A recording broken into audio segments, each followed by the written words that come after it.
Okay, so I got this 1999 Ford Ranger here, and it's got a misfire. I had the computer on it, and I'll show you that here in a minute. The first thing I done, and this is one of the waste spark things, I seen this and it was a number 3 misfire. First thing I thought was, well, it's going to be that coil probably. So this is the one for number 3. It even says it right down there. And 4. I swapped those two wires and watched the computer, and the misfire stayed on number 3. So what I got here is, this is the number 3 spark plug wire. Right down to there. Okay, now it's on this spark tester. So I'm just gonna start the truck up, and this is adjustable. I got it opened up. Here's where it goes for electronic ignition, but I got it opened up a little bit past that. Let's make sure we got a good deep blue spark. Okay. I don't know if you guys are picking it up or not. Right there it is. It's a good spark.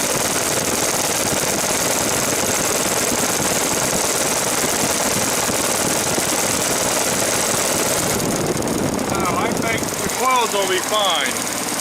So the next thing we're going to do, let me shut this off. So the next thing we're going to do, seeing how we had spark and it was jumping that, and I've checked adjacent spark off of different cylinders and they all seem to be about the same. So at this point, for right now, we're going to rule spark off for the list, at least to the end of the spark plug wire. Okay? Now I do know that they'd put plugs and wires in this before, and they said it kind of helped a little bit for a while. It seems like I smell fuel from just sitting here now. So here, let me put this plug wire back on. We'll plug the computer back in and just see. I'll show you what I seen at first. Okay, so we'll go in here to our pending codes. And we see a number of different ones. That one's interesting. But I can't see that making one cylinder have a dead miss like that.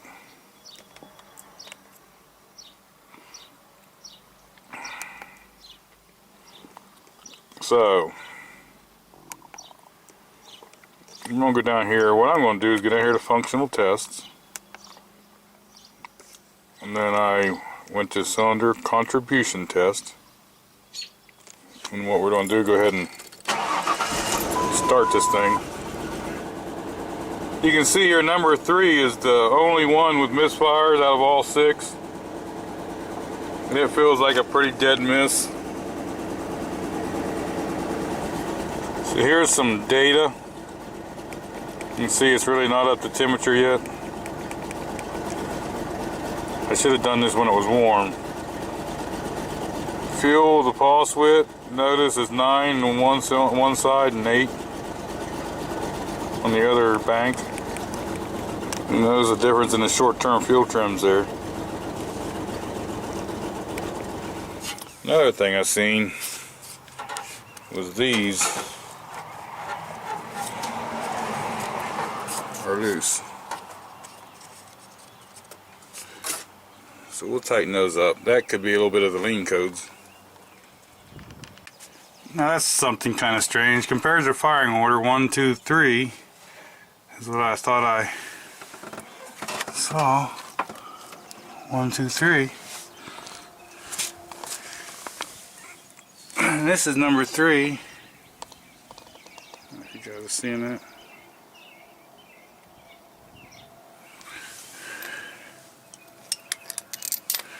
This was number 2 that didn't show it had any misfires. Interesting. So let's do a compression test. Okay, I got that in the number 3 spark plug hole. I just disconnected the coil. You could probably do the fuel injector or the fuel pump relay if you wanted. But I'm just going to crank this over now. I'll hold it to the floor and crank it for a second and see what we get. So it looks like we got about 100 and, what is that, 142? Something like that, 142 pounds pressure. That's on number 3, one that the miss was on. So that's a good sign so far, because that was the problem cylinder. So that means there's a good chance there's nothing internal. What I'm going to do though, just for comparison, I'm going to take compression on the second one there, the one that had all the oil on it. So if you look on this is number 2 cylinder. There's 120, 130, about 140 again. So that's close enough that I'm going to say we had good spark. You see we had the spark tester pulling a good long blue spark off of number 3. We also had good compression on those 2 cylinders. I mean 142 within a couple pounds of each other at the most. So I'm going to say compression is probably not what's making number 3 die. So what I'm going to do is we'll probably, you know what we'll do? We'll put the spark plugs back in, but I'll swap them cylinder to cylinder. It will start it up and just make sure the misfire is still on number 3, and then we're going after the fuel injectors. Okay, I took the plug wires and the wires off the coil. There's some vacuum lines back there, a couple bolts, and it comes right out of the way. Now what I'm going to do is just take a multimeter. I'm going to do an ohms check against all these just to look for comparison. I'm not sure what the exact number is supposed to be. Hopefully you can see the numbers. I tried to do it on this higher dollar meter, and I guess my meter took a crap on me. So we're down to this little cheapo. We're going to go across the front one here. Right there you see it goes up 16 or so. Now I'm going to jump to this back one, which would be number 3 cylinder at that. What do you get there? 16? Okay, that's same ballpark. Now number 2, that's one that had that dirty old nasty looking spark plug. What do we get? 0, zilch. So that's telling me right there that that injector more than likely is dead. Why it's on number 2 cylinder and not number 3, I'm not sure.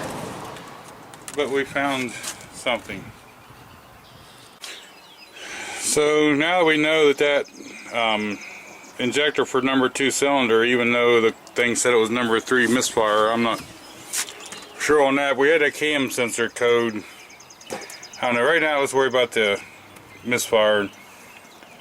We know that that injector on number 2 was open, so I stuck a Noid light in here. Got this little thing that slips over the Noid light. It's just a fiber optic tube. I already know what's going to happen, but here, let me put it on there and start this up real quick and see if you see the light flashing.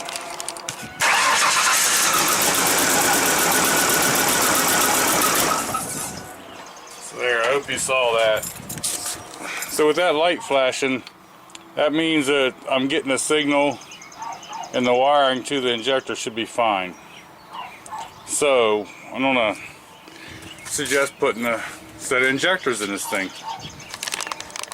Okay, I don't remember what the code was, but something about insufficient flow and EGR, and that one rubber hose going to DE, whatever, that Delta thing,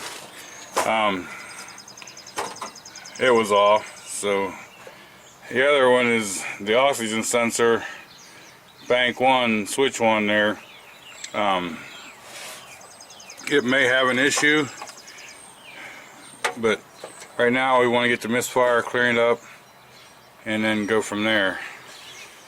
Not sure if I forgot to mention, but we got an extra wire here, and I see down in there it's like a cooling temperature sensor unplugged. So Okay, I went on without you guys. I was charging my battery, but there's 4 little bolts that goes in here, they're 8mm.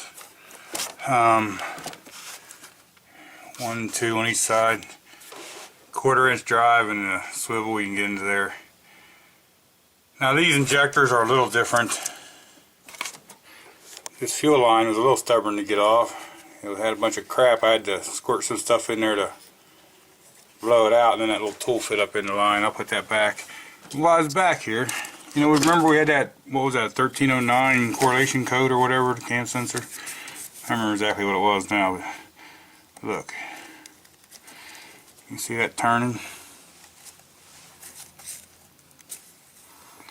That could be the problem. So, I guess we'll have to see if them 2 bolts come out of the cam sensor and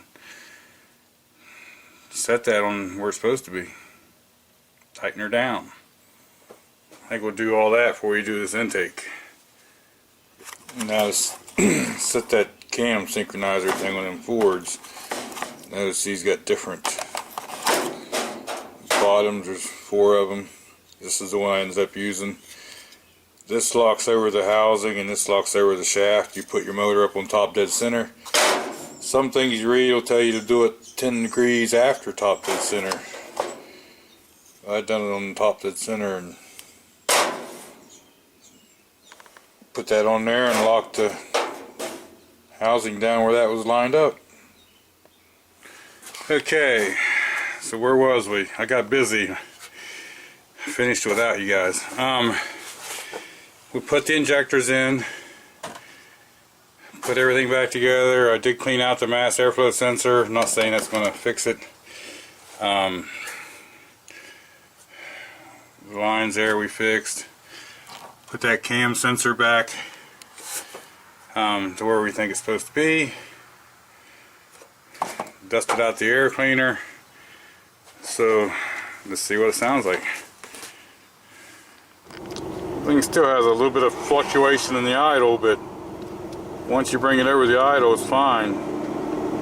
So as gummy, as dirty as that throttle body is, we might have to clean the IAC sensor a little bit for one. Pulse width on the fuel, both are about the same now, not a number off of each other. For the most part, the mist is gone. Like I say, it just has a wee little bit of a rough idle, and we'll work on that, but the main thing was that injector, so now we got something to work with. Okay, here's another thing. If I wouldn't have found that with the ohms meter, how to use something like this, you hook it to the battery, these 2 go to the injector. You got 3 different choices, I guess it is here, of your pulse, what you want to do with the pulse. But you hook a fuel pressure gauge up to the fuel rail, you cycle the key, get the pressure build up, you note what that is, you hit the button, let the fuel injector cycle, and you write down the pressure. You do that to each injector. If one's more than a pound out or so, that'll lead you to a clogged injector or a faulty injector or whatever. We didn't need nothing like this, because once you do it with the ohms meter and it's just open, it's just junk, so there wasn't no need.